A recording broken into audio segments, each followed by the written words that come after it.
Picture ಚೆನ್ನಾಗಿದೆ sir. ಅರ್ಥ ಆಯ್ತು ನಿಮಗೆ? ಅರ್ಥ ಆಗಿದೆ. ಏನು ಅನ್ನಿಸ್ತು? ಉಪೇಂದ್ರ ಅವರು ಒಂದು ಕಾನ್ಸೆಪ್ಟ್ ಹೇಳಿದ್ದಾರೆ, ತುಂಬ ವಿಷಯಗಳನ್ನ ಉಪೇಂದ್ರ ಅವರು ತುಂಬ ಸಿಂಪಲ್ಲಾಗಿ ಜನಕ್ಕೆ ಹೇಳಕ್ಕೆ ಅರ್ಥ ಮಾಡ್ಸಕ್ಕೆ ಟ್ರೈ ಮಾಡಿದ್ದಾರೆ. ನಾವು ನೀಟಾಗಿ ಕಾನ್ಸಂಟ್ರೇಟ್ ಮಾಡಿದ್ರೆ ಖಂಡಿತ ಅರ್ಥ ಆಗುತ್ತೆ ಸರ್.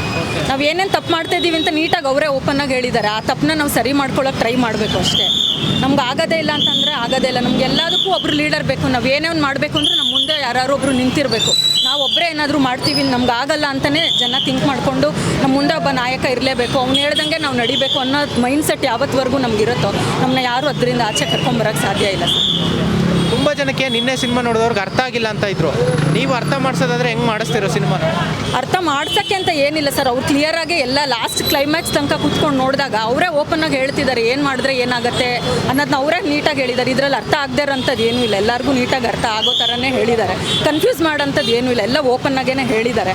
ಇವಾಗ ಪ್ರಕೃತಿನ ಹೆಂಗೆ ಹಾಳು ಮಾಡಿದ್ದಾನೆ ಮನುಷ್ಯ. ದಿನ ಬೆಳಗಾದರೆ ಹಾಳು ಮಾಡ್ತಾನೆ ಇದ್ದಾನೆ. ಅವ್ನು ಮಾಡ್ತಾ ಇದ್ದಾನೆ, ನಾನು ಮಾಡ್ತೀನಿ ಅಂತಲೇ ಮಾಡ್ತಾನೆ. ನಾನೊಬ್ಬ ಏನು ಸರಿ ಮಾಡೋಕ್ಕಾಗಲ್ಲ ಅನ್ನೋ ಮೈಂಡ್ಸೆಟ್ಟಲ್ಲೇ ಇದ್ದೀವಿ. ಒಬ್ಬೊಬ್ಬರು ಎಲ್ಲದನ್ನು ಸರಿ ಮಾಡ್ತಾ ಹೋದರೆ ಎಲ್ಲರೂ ಒಟ್ಟಿಗೆ ಸರಿ ಮಾಡ್ಬೋದು ಈ ಪ್ರಪಂಚನ ಅನ್ನೋದನ್ನ ತೋರ್ಸೋಕ್ಕೆ ಟ್ರೈ ಮಾಡಿದ್ದಾರೆ ಸರ್. ಚೆನ್ನಾಗಿದೆ sir. Thank you sir. Film ಚೆನ್ನಾಗಿದೆ ಸರ್. ಫಿಲಮ್ ಏನು ಮಾತಾಡೋಂಗಿಲ್ಲ, ಫಿಲಮ್ ಚೆನ್ನಾಗಿದೆ. ಸೊ ಏನಂದರೆ ಫಸ್ಟ್ ಥಿಂಗು ಪ್ರಕೃತಿ ಬಗ್ಗೆ ಹೇಳಿದ್ದಾರೆ. ಸೊ ಯಾವ ರೀತಿ ನೀವು ಪ್ರಕೃತಿನ ಆಲ್ರೆಡಿ ಹಾಳು ಮಾಡಿ ಅದು ಯಾವ ಥರ ತೋರಿಸಿದ್ದಾರೆ ಅಂದರೆ ಪ್ರಕೃತಿ ಮೇಲೆ ಅತ್ಯಾಚಾರ ಮಾಡಿದ್ದಾರೆ ಅನ್ನೋ ಥರದಲ್ಲಿ ತೋರಿಸಿದ್ದಾರೆ. ಅಲ್ಲಿ ಲಿಟ್ರಲಿ ನಿಜಾನೇ ಹೌದು. ಸೊ ಹೇಳ್ಕೊಳಕ್ಕೆ ಅದು ವರ್ಡಿಂಗ್ ಕಷ್ಟ ಆದ್ರೂ ದಟ್ಸ್ ಅ ರಿಯಾಲಿಟಿ. ಆ ರೇಂಜಿಗೆ ತೊಗೊಂಬಂದು ನಮ್ಮ ಸ್ವಾರ್ಥಕ್ಕೆ ಏನೇನು ಬೇಕಲ್ಲ ಮಾಡಿದ್ದೀವಿ ಒಂದು. ಆಮೇಲೆ ಏನಂದರೆ ನೀವು ಸತ್ಯ ಅನ್ನೋದೊಂದು ಕ್ಯಾರೆಕ್ಟರ್ ತೊಗೊಂಬಂದಿದ್ದಾರೆ. ಸತ್ಯ ಅನ್ನೋ ಕ್ಯಾರೆಕ್ಟರ್ ಅಂದರೆ ನೀವು ಅದನ್ನು ನೀವು ಆಚೆ ಬರೋಕ್ಕೆ ಟ್ರೈ ಮಾಡಿದ್ರೆ, ಸತ್ಯ ಆಚೆ ಬರೋಕ್ಕೆ ಟ್ರೈ ಮಾಡಿದ್ರೆ, ಬೆಳಕಿಗೆ ಬರೋಕ್ಕೆ ಟ್ರೈ ಮಾಡಿದ್ರೆ ನಿಮ್ಮನ್ನ ಹೊಡೆದು ಸಾಯಿಸ್ತಾರೆ ಅಂತ. ನೀವೇನಾದ್ರು ಯಾರೋ ನಿಜಾನ ಹೇಳಬೇಕು ಅಂತಂದರೆ ಹೆದರ್ಕೋಬೇಕು.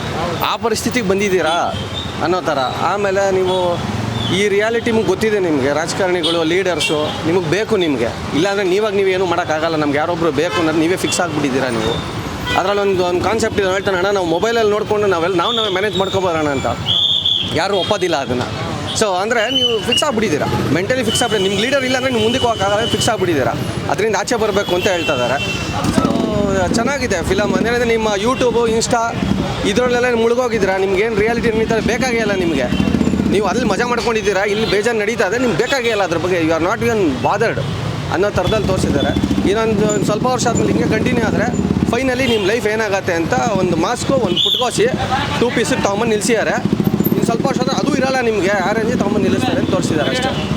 ಫೈನಲಿ ಸಿನಿಮಾ ಚೆನ್ನಾಗಿದೆಯಾ ಚೆನ್ನಾಗಿಲ್ವಾ? ತುಂಬ ಜನ ಅರ್ಥ ಆಗ್ತಿಲ್ಲ ಅಂತ ಇದ್ದಾರೆ. ಸರ್ ಇಲ್ಲಿ ಸರ್ ಅರ್ಥ ಮಾಡ್ಕೊಳ್ಳೋಕ್ಕೇನಿಲ್ಲ ಸರ್. ಇದರಲ್ಲಿ ಜನಗಳು ಇವಾಗ ಏನಾಗಿದೆ, ಮಾಸ್ ಫಿಲಮು ನನಗೆ ಡೈಲಾಗ್ ಚೆನ್ನಾಗಿರಬೇಕು, ಆಯಿತಾ, ಫೈಟಿಂಗ್ ಇರಬೇಕು, ಫಿಕ್ಸ್ ಆಗಿಬಿಟ್ಟಿದ್ದಾರೆ. ಅದರಲ್ಲೇ ಫಿಕ್ಸ್ ಆಗಿಬಿಟ್ಟಿದ್ದಾರೆ. ಅರ್ಥ ಮಾಡ್ಕೋಬೇಕು. ಪಿಕ್ಚರ್ನ ಅರ್ಥ ಮಾಡ್ಕೊಂಡ್ರೆ ಅರ್ಥ ಆಗುತ್ತೆ. ನೀವು ಎಕ್ಸ್ಪೆಕ್ಟ್ ಮಾಡ್ಕೊಂಬಂದರೆ ಅರ್ಥ ಆಗಲ್ಲ. ಓಕೆ.